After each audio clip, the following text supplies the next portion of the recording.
நம்ம மல்லையா, நிரவ் மோடி அந்த லிஸ்ட்ல இப்ப நம்மளுடைய அதானியும் ஜாயின் பண்ண போறாருன்னு நினைக்கிறேன். ஏன் அப்படின்னா வேர்ல்ட்லே தேர்ட் ரிச்சஸ்ட் மேன் அவர் வந்து இப்போ ஸ்கேம் பண்ணிட்டு இருக்காரு அப்படின்ற மாதிரி தான் ஹிண்டன்பர்க் ரிசர்ச் சொல்றாங்க. இந்த ஹிண்டன்பர்க் ரிசர்ச் என்னன்னா ஆக்சுவலி என் வாழ்க்கையில பர்சனலா என் மணியை நிறைய காப்பாற்ற உதவுன ஒரு ரிசர்ச் அப்படின்னு வச்சுப்போமே.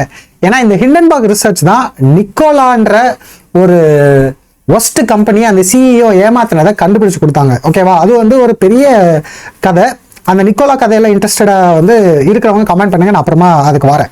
ஏன்னா நான் வந்து டெஸ்லால இன்வெஸ்ட் பண்ணிட்டு இருக்கும்போது டெஸ்லா மாதிரி அடுத்த என்ன பிக் ஈவி அப்படின்னு நான் தேடிட்டு இருக்கும்போது இந்த நிக்கோலா அப்படின்னு சொல்லி ஒரு கம்பெனி உள்ள வந்துச்சு. அவங்க வந்து இப்பவும் ஆப்ரேஷன்ல தான் இருக்காங்க. பட் அந்த சிஇஓ வந்து ட்ரக்கே பண்ணாம ஆக்சுவலா ட்ரக்கை ஒரு ஸ்லோப்ல ஓட விட்டுட்டு தன்னால அந்த மொமெண்டம்ல அந்த ட்ரக் அப்படியே சறுக்கி விழும் இல்லையா, அதை வீடியோ எடுத்து போட்டுட்டு நாங்க ட்ரக்கை செஞ்சுட்டோம் அப்படின்னு சொல்லி மணிலாம் ரைஸ் பண்ணி நிறைய பெரிய ஸ்கேம் பண்ணாரு. இப்போ அந்த சிஇஓ ஜெயிலில் இருக்கார். ஸோ அதே மாதிரி நம்ம அதானியும் ஜெயிலுக்கு போறாரா அப்படின்றது நம்ம பொறுத்து இருந்தா பார்க்கணும். ஆனா மிகப்பெரிய ஸ்கேம் நடந்திருக்கு. இந்த ஹிண்டன்பர்க் ரிசர்ச் வந்து ஒரு 2 days முன்னாடி அவங்க வந்து 2 years ரிசர்ச் பண்ணி ஒரு ஆர்டிக்கல் ரிலீஸ் பண்ணியிருக்காங்க. ஓகேவா, இதான் அந்த ஆர்டிக்கல் கம்ப்ளீட்டா ஃபுல் எவிடன்ஸோட அவங்க எப்படிலாம் ஸ்டாக் மேனிப்புலேஷன் பண்ணியிருக்காங்க, என்னென்ன அவங்க தம்பி வந்து டைமண்ட் கடத்தலில் ஈடுபட்டது, இந்த மாதிரி நிறைய இது ஒரு 106 பேஜ் இருக்கிற ஒரு பயங்கரமான ரிசர்ச். ஓகேவா, நான் ஹிண்டன்பர்க்கை நம்புறேன். ஏன்னா நான் அவுட் அண்ட் ரைட்டாக நம்புறேன். ஏன்னா என்னோட எக்ஸ்பீரியன்ஸில் நான் நிக்கோலாவை இன்வெஸ்ட் பண்ணியிருப்பேன். இவங்க ரிசர்ச்சை பார்த்ததுக்கு அப்புறம் தான் அங்கே இப்படி ஒரு ஸ்கேம் நடக்கு அப்படின்றது தெரியுது. ஏன்னா நமக்கு வந்து என்ன தெரியும், கடைசியாக நம்ம பார்க்க போகிறது என்னது, அந்த ஸ்டாக் ஷார்ட்டை பார்ப்போம், மிஞ்சி போனால் ஃபினான்ஷியல் நியூஸஸை வாசிப்போம். அது எல்லாமே அவங்க காசு கொடுத்து ஒரு வேளை விலைக்கு வாங்கியிருந்தாங்கன்னா, அவங்கள பற்றி பாசிட்டிவ் நியூஸ் மட்டுமே வந்தா, அவங்களோட பேலன்ஸ் ஷீட் எல்லாம் குக் பண்ணியிருந்தாங்கன்னா. பட் இருந்தாலும் அந்த அதானி குரூப்பில் ஆக்சுவலி என்ன ப்ராப்ளம் அப்படின்னு கேட்டிங்கன்னா, எனக்கு முன்னாடி இருந்தே அவங்க குரூப் மேலே பெருசாக இன்வெஸ்ட் பண்ண இன்ட்ரெஸ்ட் இருக்காது. ஏன்னு கேட்டிங்கன்னா அவங்க வந்து இன்ஃப்ளேட்டட் ஷேர் ப்ரைஸ், அதாவது நல்ல ஷேர் ப்ரைஸை ஏற்றி அந்த ஷேர் ப்ரைஸ் ஏற்றினதை வச்சு நம்ம கடன் வாங்குறது. ஏன்னா ஷேர் ப்ரைஸ் ஒன்று ஏறி இருக்குதுன்னு நினச்சி நம்ம வந்து கடன் வாங்கக்கூடாது. ஏன்னா நம்ம மார்ஜின் பற்றி நிறைய வாட்டி பார்க்குறோம். இப்போ டெஸ்லா $400 இருக்குது அப்படின்னு சொல்லி நம்ம போயிட்டு இன்னொரு 400,000 கடன் வாங்கி வச்சோம்னா டெஸ்லா அதே $100 வரும்போது என்ன பண்ணுவோம், ஸ்டாக் ப்ரைஸை அதோட வேல்யூஸ் எல்லாம் இறங்கி தான் செய்கிறோம். ஆனால் நம்மளை வாங்கின கடனோட வேல்யூ இறங்காது. ஸோ அதே மாதிரி தான் இங்கேயும் அவங்க வந்து ஷேர் ப்ரைஸை நல்லா இன்ஃப்ளேட் பண்ணிட்டு அதை வச்சு கடன் வாங்கிட்டாங்கன்னா அப்போ அந்த கடன் எதை வச்சு அடைப்பாங்க. அது மட்டும் இல்லாமல் ஒன்றுக்கு ஒன்று சிஸ்டர் கம்பெனிஸ் ஒரு மாதிரி இது ஒரு சர்க்கிள் ஓனர்ஷிப் மாதிரி அவங்களுக்குள்ளே ஷேர்ஸ் எல்லாம் மாற்றி அவங்களே அவங்கவுங்க ஷேர்ஸை பை பண்ணுறது. அது மூலமாக அந்த ஷேர் வந்து நல்ல ப்ரைஸ்க்கு ஷூட்டப் ஆகும். அதுக்கப்புறம் நல்ல ஷூட்டப் ஆனதுக்கப்புறம் அதை வச்சு கடன் வாங்குறது, இல்லைன்னா அதை புது ஆட்களுக்கு தள்ளி விடுறது. ஸோ இந்த மாதிரி அது ஆக்சுவலி இந்த ரிப்போர்ட் வந்து பயங்கர இன்ட்ரெஸ்டிங் ரிப்போர்ட். உங்களுக்கு இன்ஃபேக்ட் நீங்கள் ரெடினா சொல்லுங்கள், ஒரு 1 hour இந்த ரிப்போர்ட்டை டீட்டெயில்டாக நம்ம அனலைஸ் பண்ணலாம். பட் இந்த வீடியோவில் நம்ம என்ன சொல்கிறோன்னா, இவங்களை வந்து நான் உண்மைக்கு ஹிண்டன்பர்க்கை நம்புகிறேன். அதானியும் அநேகமாக அவங்க தப்பு பண்ணியிருக்க வாய்ப்பு இருக்குது அப்படின்றத நான் நம்புகிறேன். ஏன்னு கேட்டிங்கன்னா ஹிண்டன்பர்க் ரிசர்ச் வந்து அவங்க வந்து ஒரு ரெஸ்பான்ஸ் டு அதானின்னு சொல்லி இன்னும் 18 hours முன்னாடி ஒரு ட்வீட் போட்டிருக்காங்க. என்ன பண்ணியிருக்காங்க அப்படின்னு கேட்டால், இந்த 36 hours since we released our report, Adani hasn't addressed a single substantive issue we raised. நாங்கள் அந்த ரிப்போர்ட்டை எவ்வளோ பெரிய இஷ்யூ ரைஸ் பண்ணுறோம், அதை பற்றின ஒரு சின்னதாக அந்த இஷ்யூவை பற்றி அவர் பேசவே மாட்டேங்கிறாரு அப்படின்றதான் ஹிண்டன்பர்க் ரிசர்ச் சொல்லியிருக்காங்க. At the conclusion of our report, we asked 88 straightforward questions that we believe give the company a chance to be transparent. ஓகேவா, 88 கொஸ்டின் ஸ்ட்ரெயிட் ஃபார்வர்டாக கேட்டிருக்கோம். அந்த கொஸ்டினுக்கு எதுவுமே நீங்கள் ஆன்சர் பண்ணலை. இந்த 88 கொஸ்டினும் எதுக்கு கேட்டோம் அப்படின்னா, நீங்கள் வந்து உண்மைக்குமே ஒரு வேளை தப்பு பண்ணாதவங்களா இருந்திருந்தீங்கன்னா இந்த 88 கொஸ்டினுக்கு ஆன்சர் பண்ணுங்க. ஸோ தட் நீங்கள் வந்து தப்பு பண்ணலைன்னு ஏற்றுக்கலாம், உங்கள் கம்பெனிக்கு ஒரு சான்ஸ் கொடுக்குறோம் அப்படின்ற மாதிரி தான் இந்த ஹிண்டன்பர்க் ரிசர்ச் சொல்லியிருந்தாங்க. Thus far, Adani has answered none of these questions. Instead, as expected, Adani has resorted to bluster and threats. அதானிஜி நீங்க தப்பே பண்ணலன்னா எதுக்கு இப்போ ஹிண்டன்பர்க் ரிசர்ச்ல போய் நீங்க த்ரெட் கொடுக்கலாமா? அவங்க இதுதான் பொழப்பாவே நடத்திட்டு இருக்காங்க. அவங்கள போய் நீங்க த்ரெட் கொடுத்தீங்கன்னா உங்களுக்கு வேலைக்கு ஆகுமா? யோசிச்சு பாருங்க. அவங்களே எப்படா ஷார்ட் பண்ணலாம், எவனடா பொதுவாக ஷார்ட்டிங்கே வந்து தப்புன்னு நான் நினைக்கிறேன். ஷார்ட்டிங்கிறதே தப்புன்னு நினைக்கிறேன். ஏன்னா ஒரு பிஸ்னஸ் கெட்டு போகிற அளவுக்கு நம்ம ஏன் பண்ணணும்? போய் இல்லாத ஷேர்ஸை ஏன் வித்துட்டு அப்புறமா வாங்கிக்கிறேன், நம்மளே ஷேர் ப்ரைஸை சப்ரஸ் பண்ணணும் அப்படின்றதுல ஷார்ட்டிங்கில் எனக்கு நல்ல அபிப்பிராயம் கிடையாது. ஏன்னா டெஸ்லா வந்து ஷார்ட்டிங்னால ரொம்ப தவிச்சுது அதோட க்ரோயிங் ஸ்டேஜில்.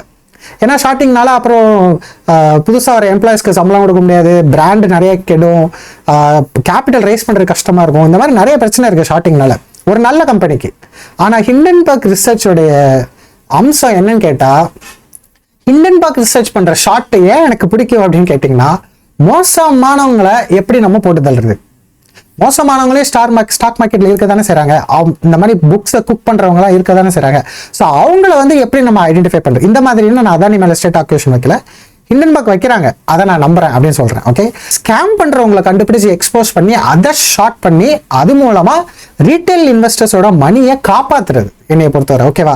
ஏன்னா இப்போ ஒரு நல்ல பிளேயர் இருக்கான், அவனை ஷார்ட் பண்றது தப்பு தான். ஒரு கெட்ட பிளேயர் இருக்கான்னு வச்சுக்கோங்களேன், அவனை நம்பி பணம் வந்து நிறைய பேர் இன்வெஸ்ட் பண்ணுவாங்க. ஸ்டாக் மார்க்கெட்னாலே என் பணம்லாம் போச்சுன்னு எத்தனை பேர் நம்பிட்டு பணத்தை இழந்துட்டு இருக்காங்க. ஏன் காரணம்னு கேட்டிங்கன்னா, நம்ம வந்து அஃப்கோர்ஸ் வெப்ல இருக்கிற இன்ஃபர்மேஷனை நம்பி தான் இன்வெஸ்ட் பண்ண போகிறோம்.